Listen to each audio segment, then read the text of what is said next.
করাটাই আমার পেশা হয়ে গেছে। কাল রাতেই দুটো মার্ডার করার পর পুলিশ আমার পেছনে পড়ে গিয়েছে, আর আপনাদের এই গাড়িটাই আমাকে পালাতে সাহায্য করেছে। পরে জানতে পারি এটা নাকি আপনাদেরই গাড়ি, তাই নিয়ে চলে আসলাম। বাহ বাহ বাহ বাহ বাহ বাহ বাহ, তোমার সাহসের প্রশংসা না করে পারলাম না।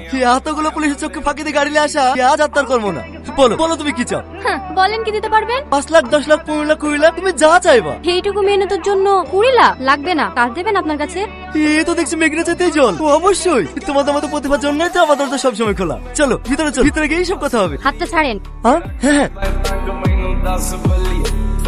দাদা আপনি আরে বস বস। কোনো প্রয়োজন হলে আমাদেরকেই বলতেন, আমরা আপনাকে চলে যেতাম। আরে ঠিক আছে ঠিক আছে, ভাই চলে গিয়েছে, তোদের দেখাশোনা তখন আমাকেই করতে হবে তাই না? বানা বানা, আমার জন্য একটা প্যাক বানা। রাজুর জন্য মনটা খারাপ করছে রে, তোরা মিস করছি না? হ্যাঁ আমরা মিস করছি, ভাইজানের কথা খুব মনে পড়ছে। আর পড়বে না মানে দে, ভাইয়ের কাছে পাঠিয়ে দে। দাদা আমরা কিন্তু দাদা